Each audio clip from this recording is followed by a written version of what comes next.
oiga, como a una antorcha que alumbra en lugar oscuro hasta que el día esclarezca y el lucero de la mañana salga a vuestros corazones.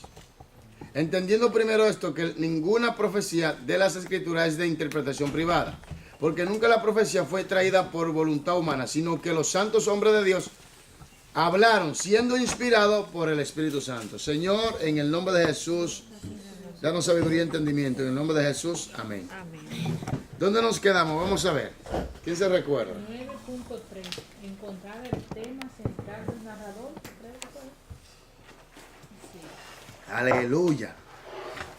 Entonces, aleluya, para entender una narración histórica, lo primero que tenemos que entender, aceptar es que es un hecho, que fue un hecho real, que trata de una historia real. Eso es lo primero que tenemos que entender, que trata de una historia real. Amén. Amén. Eso es lo primero. Ahora, lo segundo es que tenemos que entender es que no se puede basar una doctrina únicamente en un relato histórico. Amén. Eso lo tratamos. Y ahora vamos a tratar encontrar el tema central del narrador, explicar la forma en que un pasaje puede enseñar muchas verdades en forma indirecta, aún así tener una sola interpretación. Esto es muy importante, hermanos. Encontrar el tema central del narrador. ¿Quién quiere leer?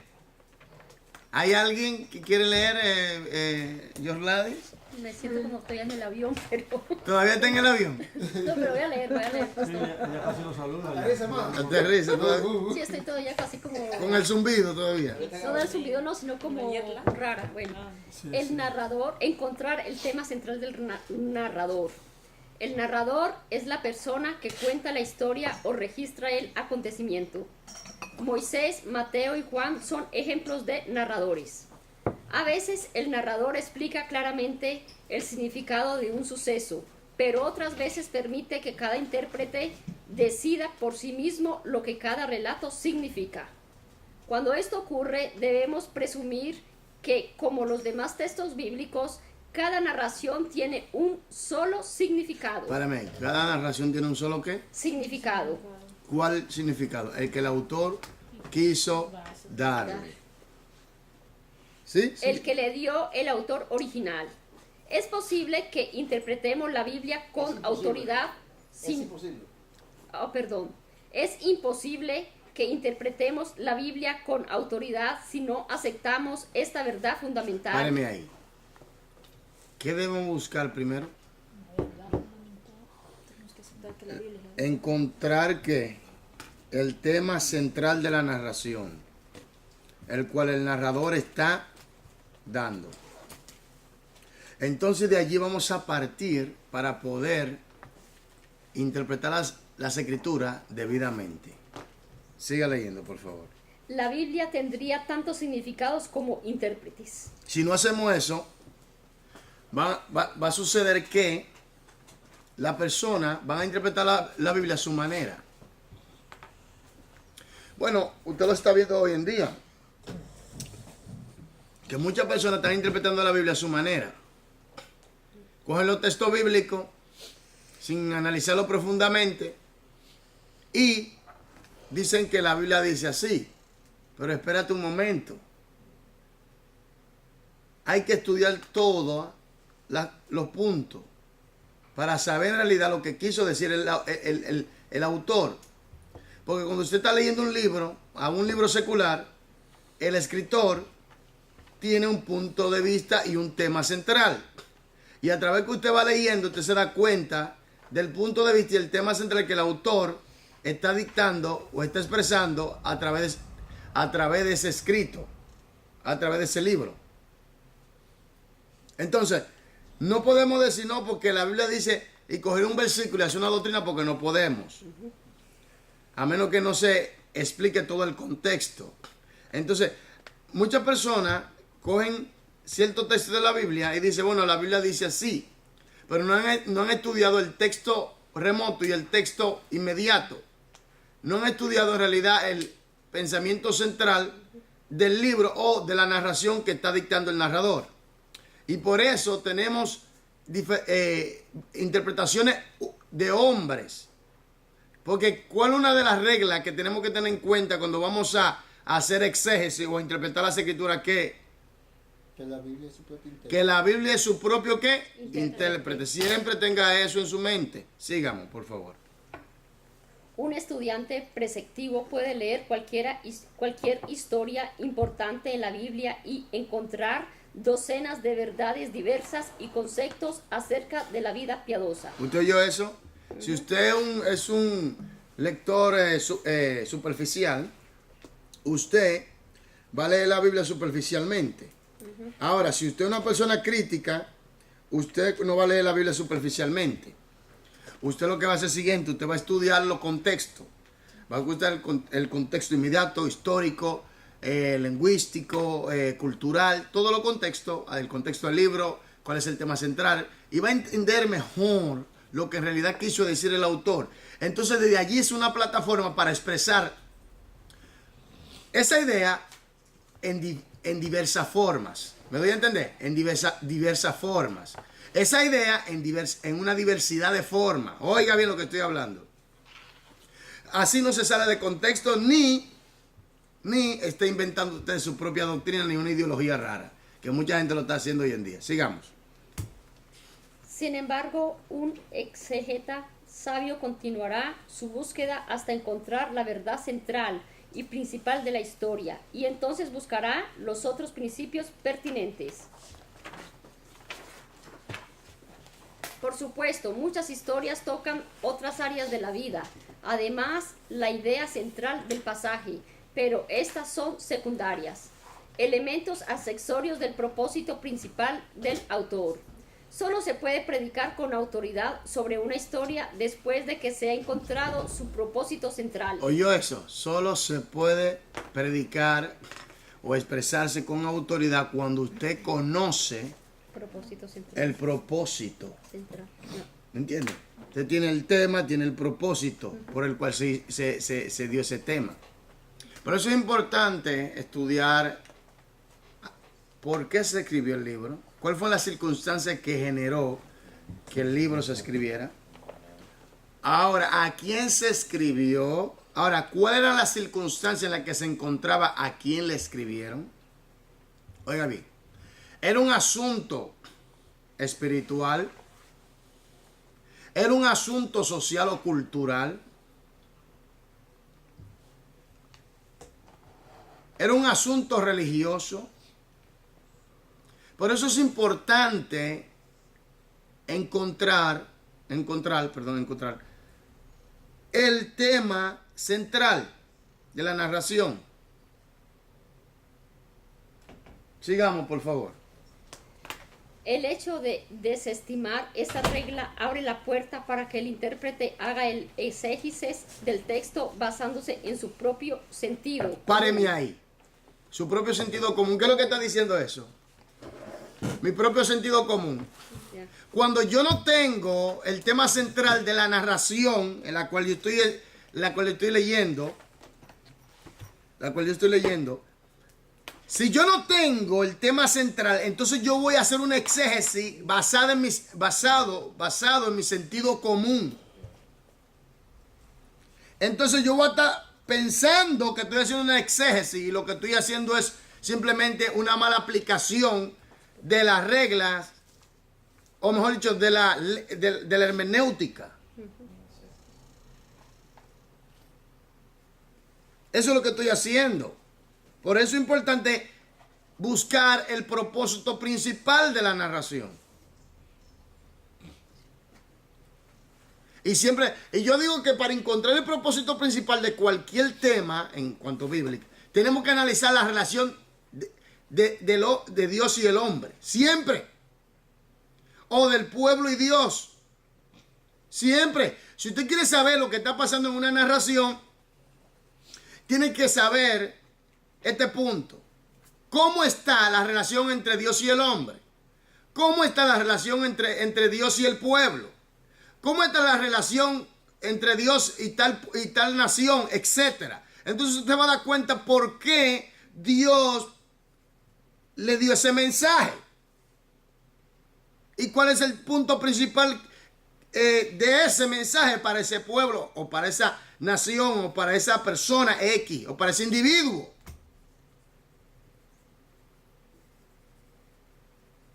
Sigamos. Para que encuentre propuestas de psicología moderna que asombrarían aún al autor original. ¿Qué quiere decir? Quiere decir que si yo hago, por ejemplo, si yo no tengo el propósito central o el tema central, porque el tema central te ayuda a entender el propósito central, ¿o no? Entonces, si usted tiene el tema y el propósito central y usted lo tiene, va a poder predicar o enseñar con autoridad. Ahora, si usted no lo tiene, lo que usted va a hacer es lo siguiente. Va a hacer exégesis basándose en su propio sentido común para encontrar propuesta. En su propio sentido común. Óigame bien, usted puede ser, yo puedo ser, o usted, quien sea, puede ser un predicador, un maestro. Pero no todas las personas tienen la capacidad de saber usar las reglas o las leyes de la hermenéutica. Porque aquí que viene, hay factores muy importantes. Por eso yo digo, uno de los factores muy importantes es lo siguiente. Vaya y vea la relación. La relación que hay entre Dios y el individuo, o Dios y el pueblo. Se está narrando algo. ¿Por qué se está narrando? ¿Quién es el narrador? Ahora, ¿quién está usando el narrador? Porque recuerden que estamos aquí en la palabra, ¿eh? Esta es la palabra de Dios, la Biblia. Ahora, en el narrador va a dar pistas, palabras repetitivas. Entonces usted puede deducir, y si estudia el contexto del libro, o del libro que están dando la narración, usted se va a dar cuenta el por qué y cuál es el propósito. Porque es muy importante cuando usted tiene el tema y el propósito de la narración, porque así usted va a predicar y va a enseñar con autoridad. Si usted no tiene eso, está perdiendo su tiempo. Está enseñando y haciendo usted su propia doctrina, su propia enseñanza y su propia religión. Recuerde estas palabras. La Biblia es... Su propio interno. Nunca se le olvide. Sigamos. En el mejor de los casos, estas propuestas del sentido común desfigurarían el tema central de la narración. El intérprete debe estar atento a cualquier clave que pueda indicar el propósito principal del autor. El lugar más obvio para encontrar dicho propósito puede ser una declaración directa que el autor haya hecho, como en Génesis 15:6. Vamos allá a Génesis 15:6 para que usted vea. Génesis. 15:6.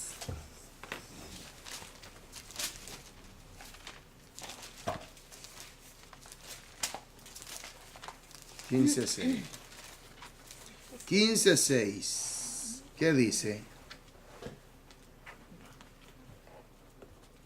Y creyó ¿Sí? a Jehová y le fue contado por justicia. Ahora, ¿cuál es la expresión directa aquí? La declaración directa, ¿cuál? Creyó, ¿verdad? Creyó. Y entonces está hablando de qué? De fe. ¿Está entendiendo?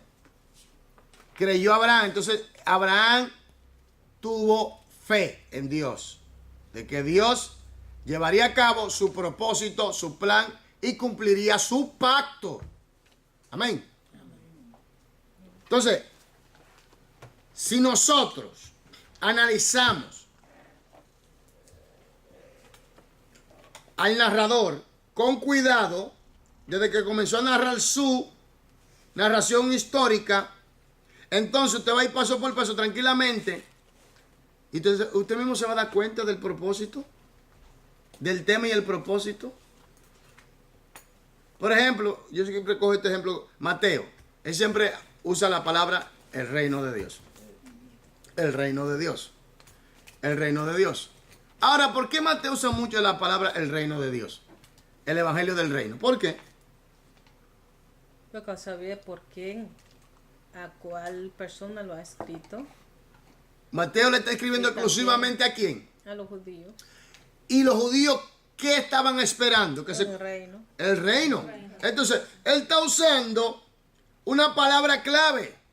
Una palabra clave y directa para identificar el tema central. Y la gente le entiende. Claro, entonces, el reino es que del Mesías.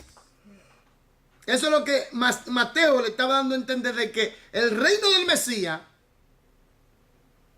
venía. Entonces, ¿qué pasa aquí? Que cuando vemos que hay una expresión directa, una palabra directa, te da pista de que de lo que el autor está diciendo, lo que el narrador está diciendo. Entonces usted puede deducir bien ya, visualizar el tema y el propósito. Pero ya lo que hemos estudiado sobre el trasfondo histórico y el contexto del libro, cuando estudiamos el contexto del libro y usted ya tiene el contexto del libro y el propósito del libro, es muy fácil que ya usted pueda deducir cualquier punto principal o cualquier punto central o propósito principal de cualquier narración que está dando el autor en ese libro. ¿Me voy a entender? Entonces sigamos para que usted vea algo. A veces las palabras del personaje principal proveen las pistas. Otras veces el intérprete debe simplemente observar el resultado de la historia y hacer deducciones basadas en lo que el texto proporciona. Ahora viene, esto es algo muy, muy importante. Ok, ya yo hice y estudié, por ejemplo, vamos a ver.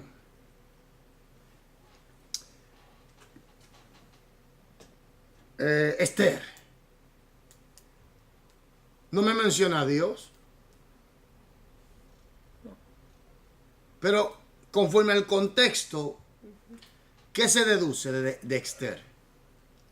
Que Dios tiene control, porque trataba de su pueblo. Que Ahora vamos otra vez, aquí que vengo la relación. ¿Cómo está la relación de Dios con su pueblo? Aquí viene el punto.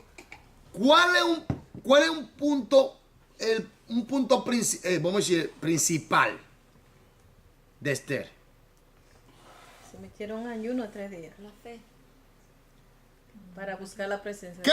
¿Cuál era la situación del pueblo? ¿Qué es la situación del pueblo? ¿Cómo era? Estaba en peligro. ¿En dónde estaban ellos?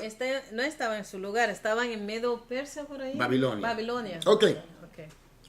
Y había un problema. Sí, los Medo Persas ya han tomado Babilonia y todo eso.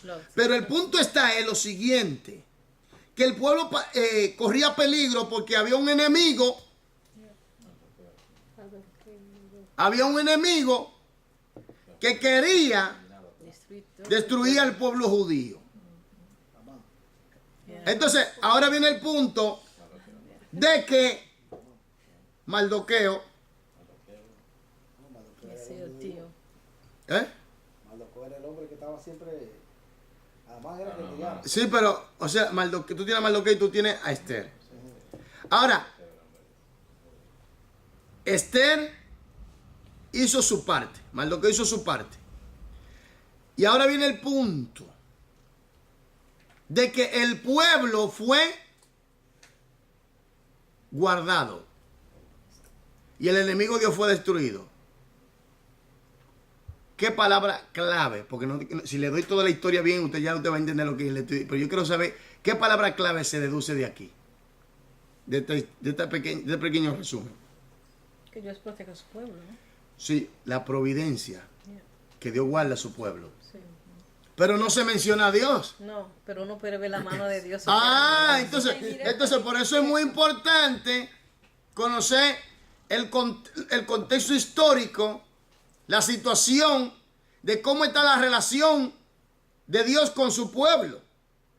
¿Me entiendes? Porque yo sé que estos puntos son buenos, pero yo añado esto, muy importante, la relación de Dios con su pueblo. Y así usted va a entender qué era lo que estaba pasando. Y entonces va a deducir cómo los actores, los individuos que están actuando en la narración, cómo terminaron. Eso le dan pista a ustedes de lo que se trata, del tema central, de lo que se está tratando. Sigamos para que usted vea. Tercera, encierre en un círculo la letra que corresponda a cada declaración. ¿Quién la hizo? Elías. Ah. Elías, usted hizo una, diga. La A, una historia bíblica puede enseñar muchas verdades incidentalmente, pero el autor quiso transmitir una sola verdad. Ok, pero yo puedo enseñar una diversidad de gama de conocimiento basado en qué? ¿En la verdad central? En la verdad central y el propósito central. ¿Me estoy yo saliendo del tema? No. ¿Estoy yo alterando el tema? No, porque está enfocada en la verdad central. Exactamente, entonces hay una gama de diversidad de conocimientos, de puntos que se sacan de allí, pero tiene la raíz en la verdad central, entonces usted puede predicar y enseñar con autoridad. Si no tiene la verdad central de una narración, o el propósito central de una narración, no va a poder predicar debidamente. Claro.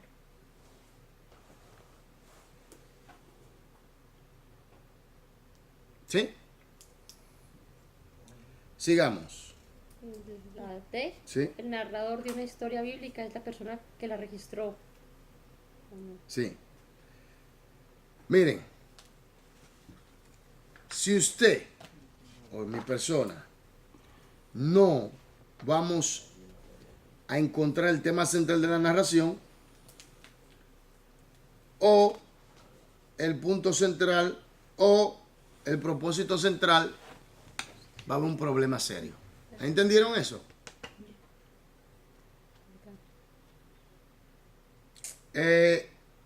Determinar si un ejemplo dado de las escrituras debe entenderse como descriptivo o preceptivo. Esto es muy importante, hermano, porque hay personas que creen que hay cosas que todo lo que la Biblia dice tiene que adaptarse como una regla en la iglesia. Y esto es peligroso, porque lamentablemente hoy en día se están dando esas cosas por no entender cuando una cosa es cultural y cuando una cosa es general o universal, debo llamarle. Entonces eso puede traer problemas si no entendemos estos puntos. Ahora sigamos leyendo para que usted vea. Determinar si un ejemplo dado de las escrituras debe entenderse como descriptivo o preceptivo. No suponer que el silencio equivale una aprobación. Perdón, la luz. La duquesa de Ferrar, hija de Luis XII de Francia, presentó a Juan Calvino la queja de que algunas de las acciones de David eran tan ofensivas que los relatos no concordaban con la ética cristiana. Bot 1967-92. Ella es una de las personas dentro de la larga lista de lectores bíblicos desconcertados que se han sorprendido ante algunas de las historias de la Biblia. Junto con los nobles ejemplos de fe y rectitud, encontramos relatos sobre incesto, mentira, adulterio, crueldad, engaño, suicidio y asesinato. Casi siempre estos hechos se registran sin comentario divino alguno. La confusión de la duquesa es comparable a la que tuve yo cuando niño. Una de mis maestras de escuela dominical me enseñó que el único pecado de David fue su relación con Betsabé. Creí esto hasta que tuve suficiente edad para leer la Biblia por mí mismo. Pero vemos que David desobedeció a Dios cuando abandonó Judá, cuando mutiló los cadáveres de sus enemigos y cuando engañó a sus enemigos fingiéndose loco. Todo eso se registra sin el menor susurro de represión por parte de Dios, de la comentarista o de mi maestra de escuela dominical. Claro, yo me tengo que ir. Excusa, me deja la llave con Marta. Sí, ok. Sí, sí.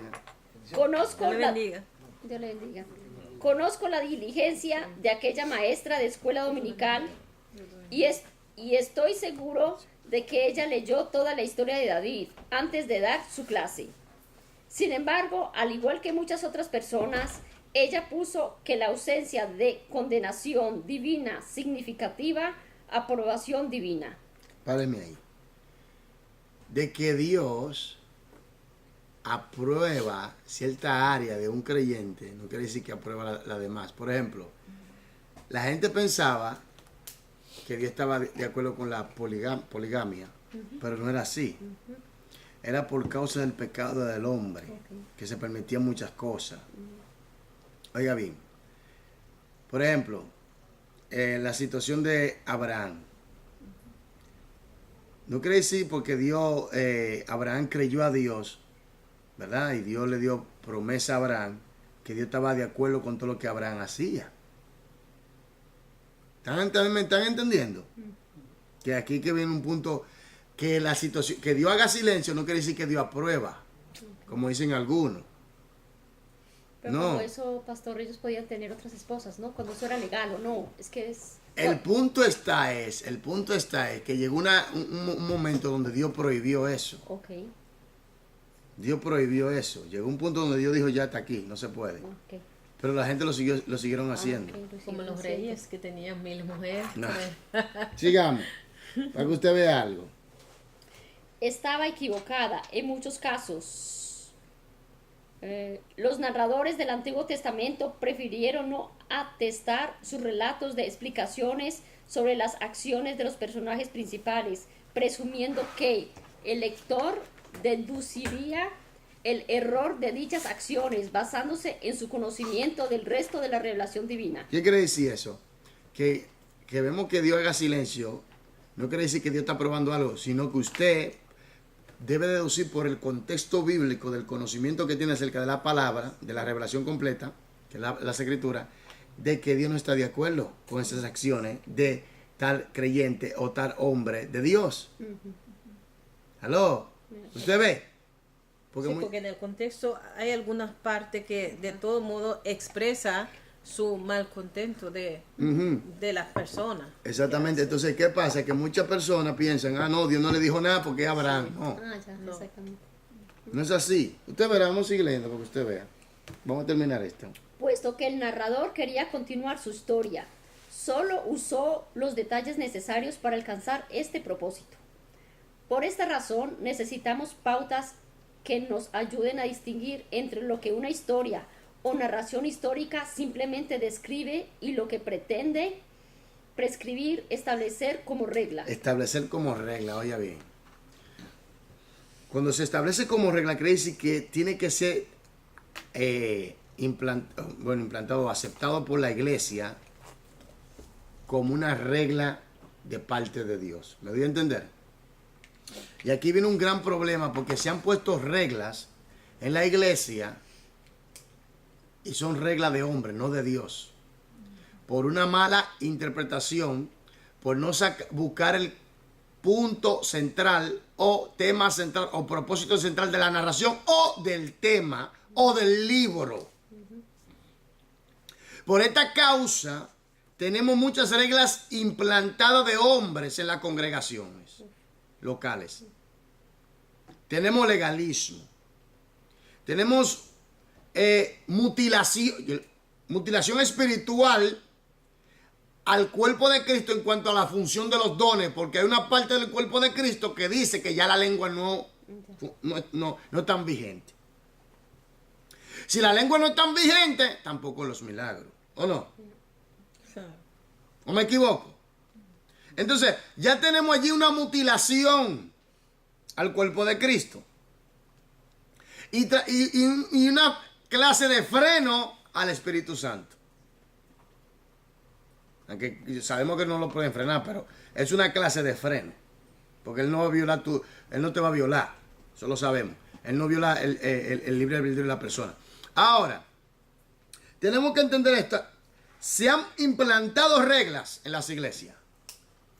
Por eso es importante conocer esta ciencia y saberla aplicar, la hermenéutica, que son las reglas para poder interpretar, y la exégesis es la aplicación de estas reglas para extraer la verdad que está en el texto bíblico. Ahora, ¿Qué pasa? Cuando algo es descriptivo o preceptivo, la iglesia tiene que saber identificar eso. Si no lo sabe identificar, va a haber problemas como lo estamos viendo hoy en día. Lamentablemente, casi un 85% en las iglesias locales, mayormente las iglesias pentecostales, está llena de reglas y de normas y de mandamientos de hombres. Eso es triste y aterrador y espeluznante. Y tú ves la gente que lo que están es dogmatizados. Tienen un dogma en su mente. Un dogma. Entonces, por no saber estudiar las escrituras debidamente. Sigamos, por favor. Muchos de los detalles son registrados como parte del trasfondo de la historia. Esto nos ayudan a visualizar la situación, pero no nos presentan necesariamente un modelo para nuestra vida. Un modelo para... No nos presenta un modelo para nuestra vida. Quiere decir que no es una norma de vida. Por ejemplo, hay iglesias donde las mujeres se ponen el pañuelo. ¿Cómo es el pañuelo? El velo. Bueno, el velo. Ok, el velo. Hay iglesias en Latinoamérica que yo lo he visto que se ponen el velo, hermano.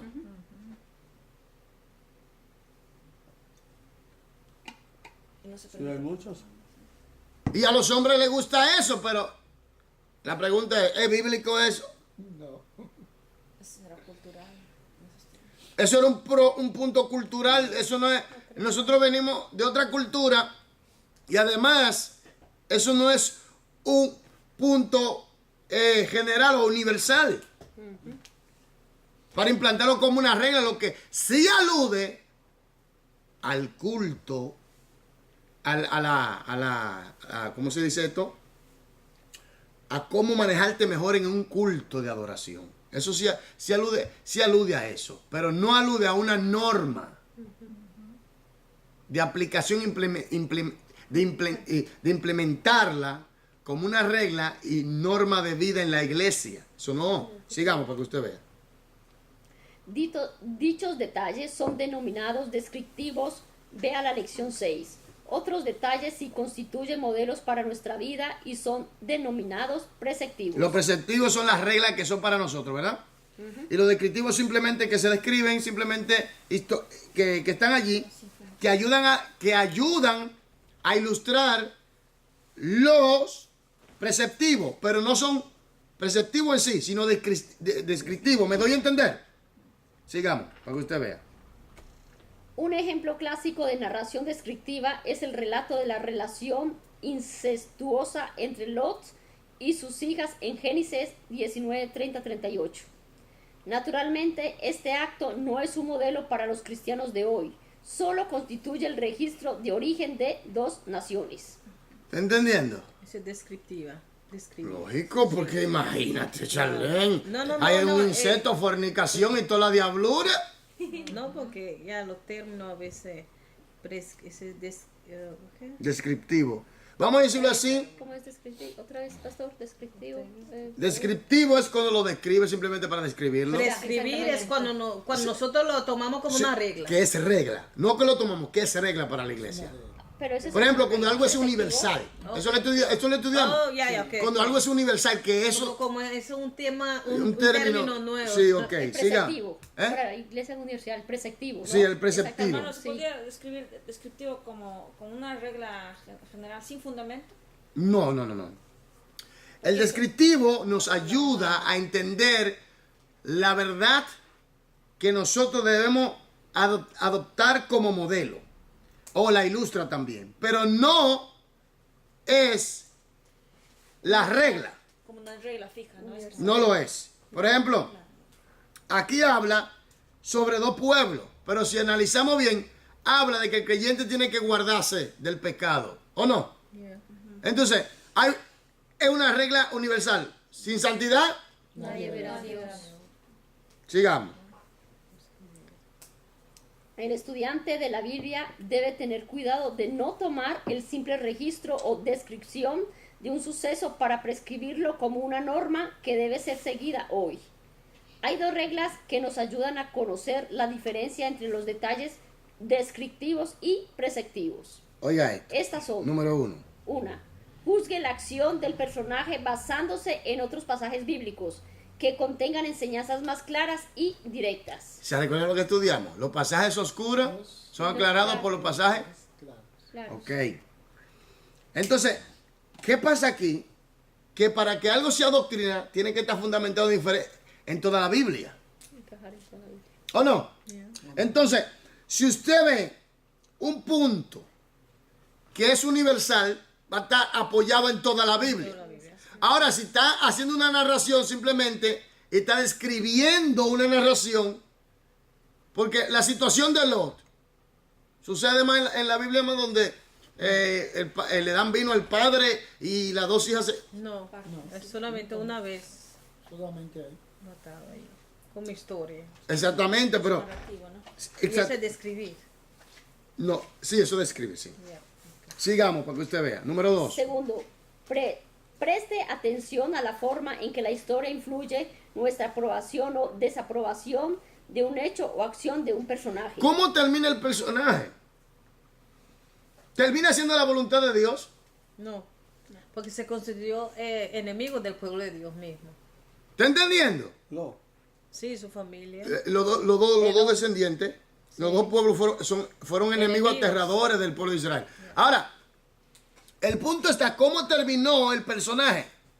Vamos a un personaje que yo sé que si usted ha leído su historia, al principio le emocionó y después se puso triste. Sansón. ¿Cómo terminó?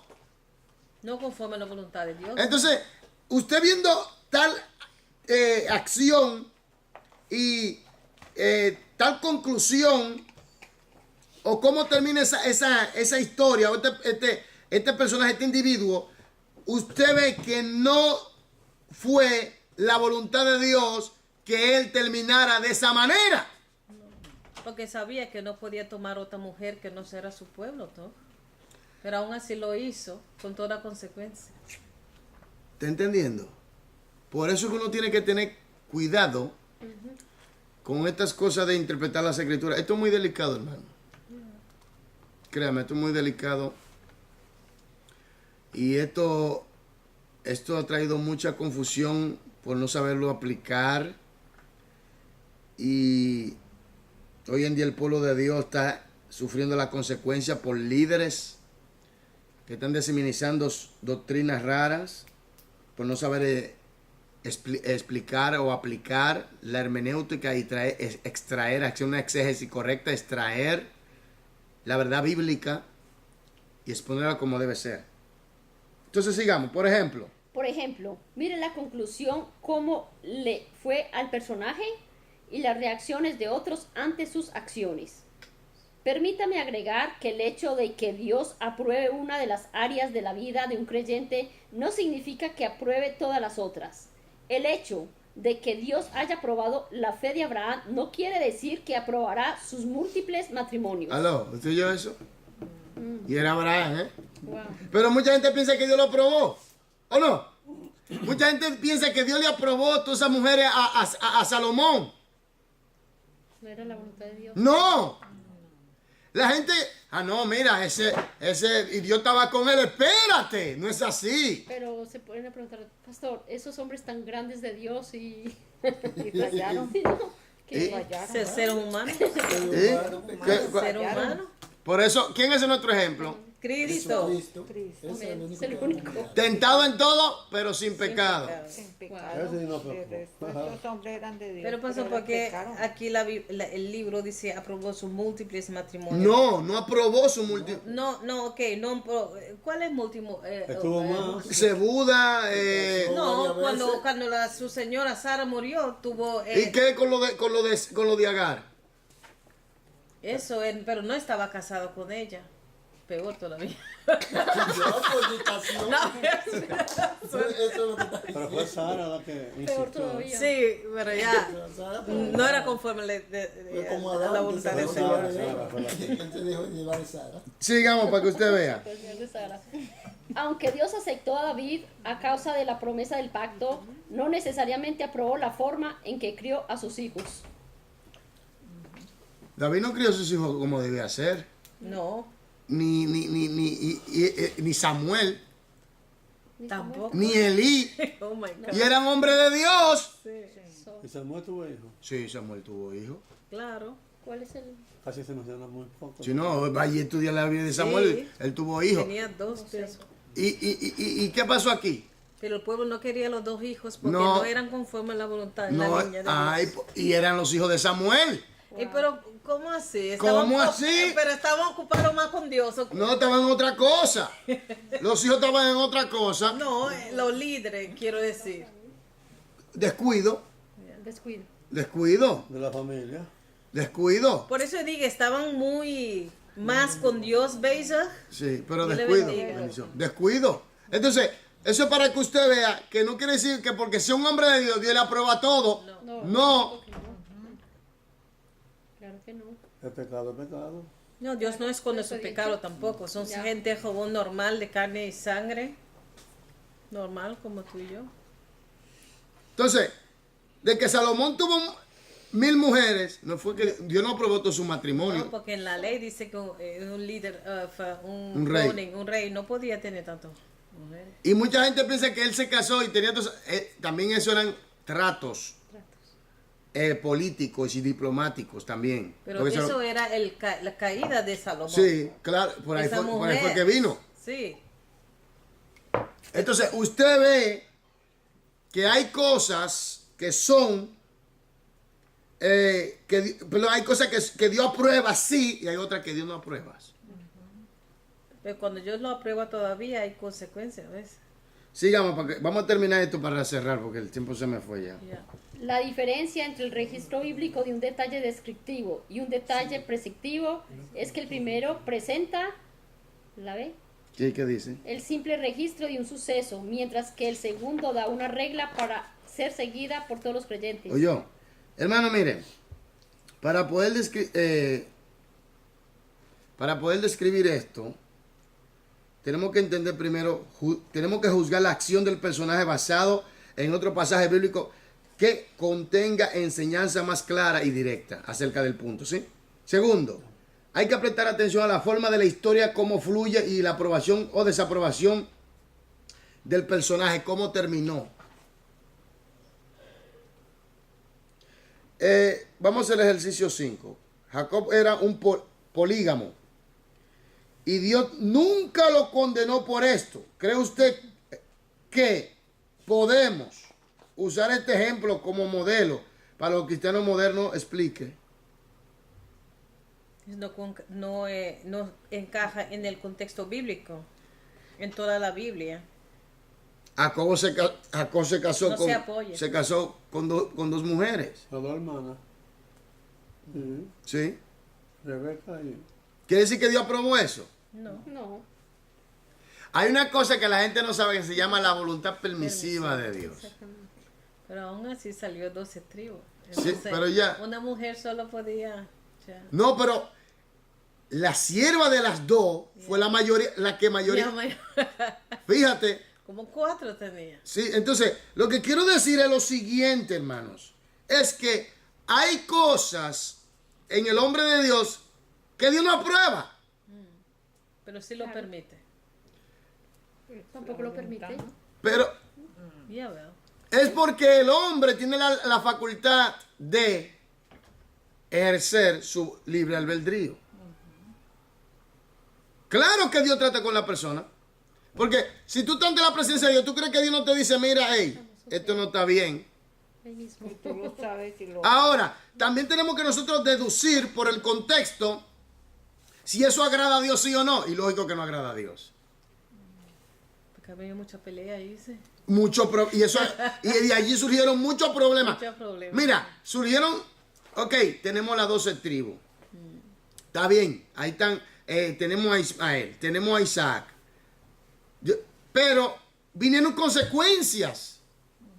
que el pecado siempre tiene consecuencias. Entonces, Sí, eso dijeron. entonces cuando algo es descriptivo, ¿qué estamos diciendo?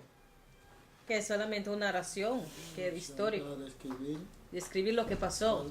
Un registro, un suceso. Y cuando algo es preceptivo, Son reglas para Escribir. todos. Una regla para todo. Para todos. Regla universal. Regla universal. ¿y cuándo podemos saber cuando algo es descriptivo y algo es preceptivo? ¿Cuándo? Conforme al contexto y para ver que se apoye, ¿no? en la Biblia la entera. Sí, Y lo podemos tomar como regla o no. sí. Porque si no se apoya por la Biblia, es solamente una narración, no Y lo- podemos y- tomarlo como regla. ¿Y segundo? ¿Cómo segundo? Sí, porque usted me dijo el primer punto, ahora el segundo punto. El segundo punto de lo universal. No, ¿cómo podemos saber cuándo es descriptivo y No. cuándo es preceptivo? Ah, ok, yo solamente dice descriptivo. Por eso yo digo, el preceptivo es cuando cuando se apoya bíblicamente. Vamos a decir en el contexto bíblico. En contexto Para más bíblico. mejor, sí, ok. Sí. Entonces, puede ser una regla universal para nosotros. Sí, entonces, y también ver cómo le fue al individuo, al personaje. Ya, oh, ya. Si le fue mal, si obedeció o no obedeció. Eso también es una prueba, ¿no? Que se... Ya. Entonces, vamos a dejarlo ahí. La próxima semana, 9.5.